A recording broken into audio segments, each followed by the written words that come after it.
now whatever we have done, we have done a lot of derivation, okay, but then where from this relation, whatever we talked about now, we will talk even later, this relation, okay, this particular relation del L ddt of del L Qj dot minus del L del Qj is equal to 0. Now this is something which we are going to derive using the D'Alembert principle, okay. So we're going to do that, but then now what we are going to do is we are going to do a problem. Okay. We are going to use this relation or this equation of d dt of del L del Qj dot minus del L del Qj is equal to 0 to find out the equation of motion of a compound pendulum. Yeah.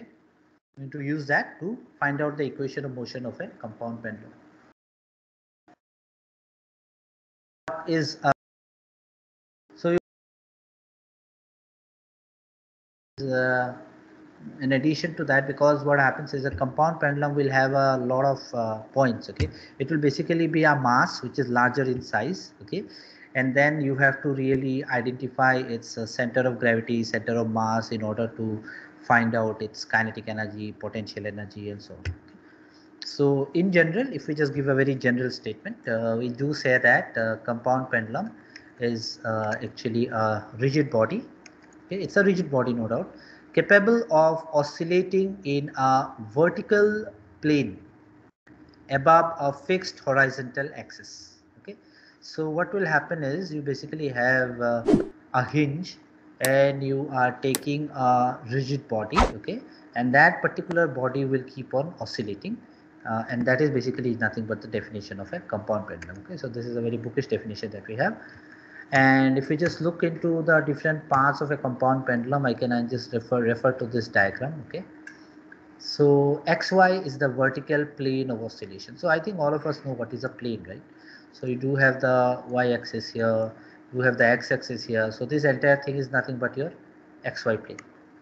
So xy, okay,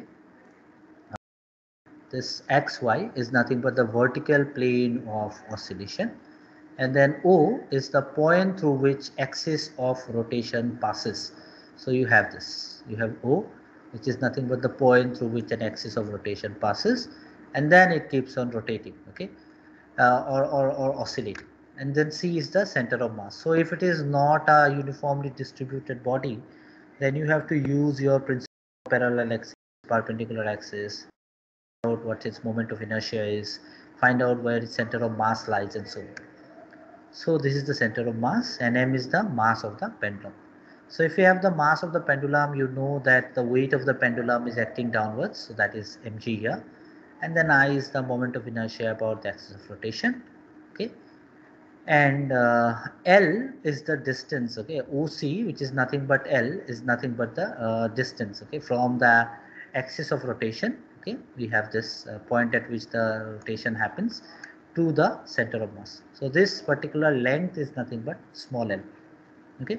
So when you do it in your exam, find out the equation of motion using Lagrangian for a compound pendulum.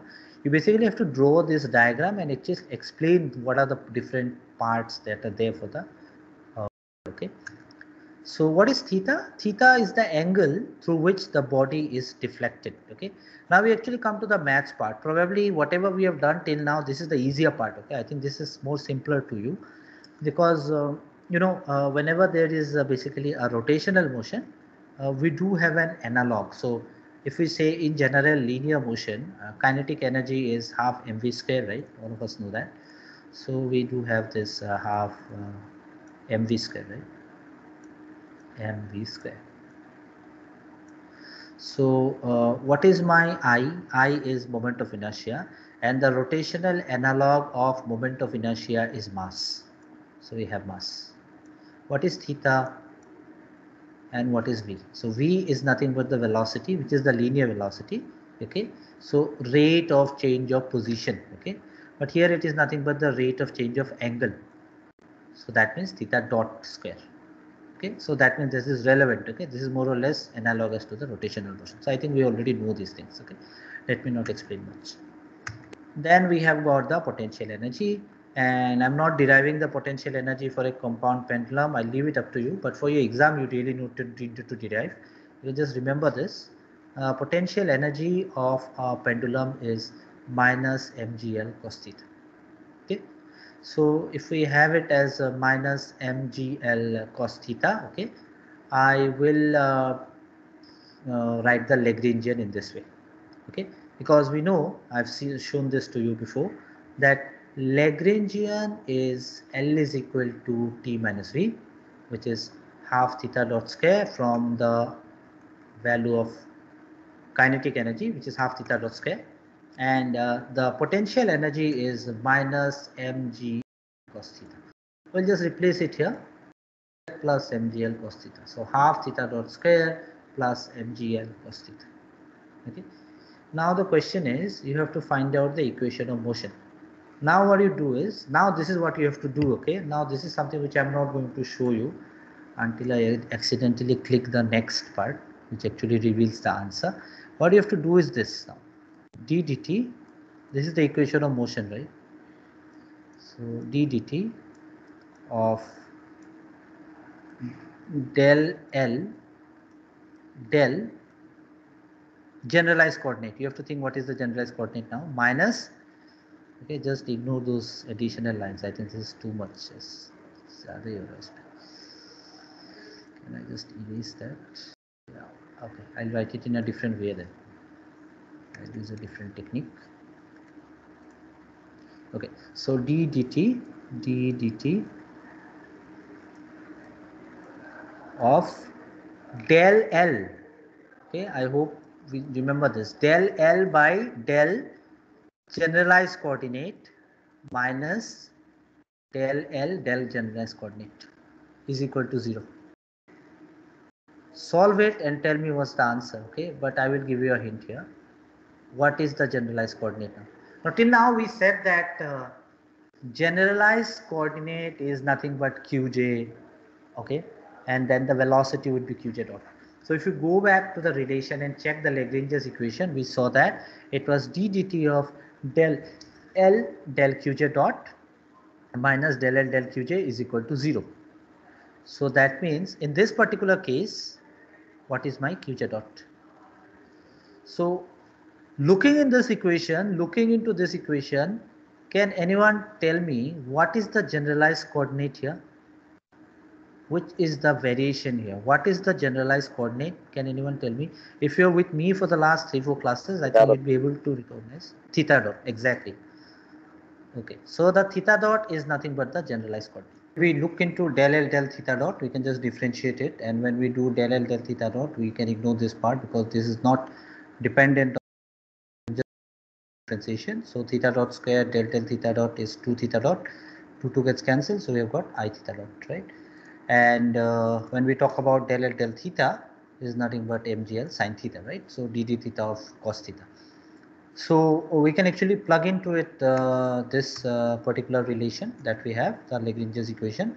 So as we already know now that the generalized coordinate was del theta dot, sorry.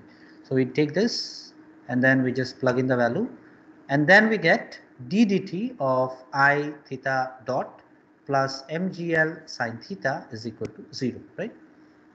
And then we can actually replace it and we can write down the equation of motion. So this is actually the equation of motion. This is the very first kind of problem that you usually have in classical mechanics. Okay, if you study it at any level, usually starts with this understanding Lagrangian from this equation of motion.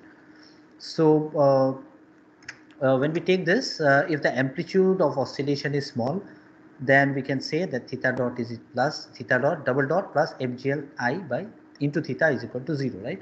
Because we all understand that if sine of theta, if theta is very small, sine of theta is equivalent to theta, right? So if you try to find out the value of, let's say, sine of 0.2 degree, the answer will come out to be around 0.2 only, okay? So if it becomes very small, okay, it becomes sine of theta becomes equivalent to theta. So we can just put it there, okay. And then if we consider something to be simple harmonic motion, we do know that there is restriction in the amplitude that it can have. So theta cannot be very large, okay. If it's too large, it deviates from the simple harmonic motion, okay. We'll just consider that factor, and then we take theta double dot plus mgl by I into theta is equal to 0. And then if you actually can write down an equation of this form, this will actually can be written as the time period. Okay, the time period can be actually found out from here. It's simply 2 pi root over the reciprocal of whatever you have it here. Okay, there is a derivation for this separately, but we are not doing this. But then this is simple. Whatever you have it here, okay, this particular term, you just take this, take the reciprocal of that, take the root of that, and take multiply it with 2 pi. You basically get your time period. Okay, and derive that also. Maybe we'll derive it in the next few classes when we do some other problem.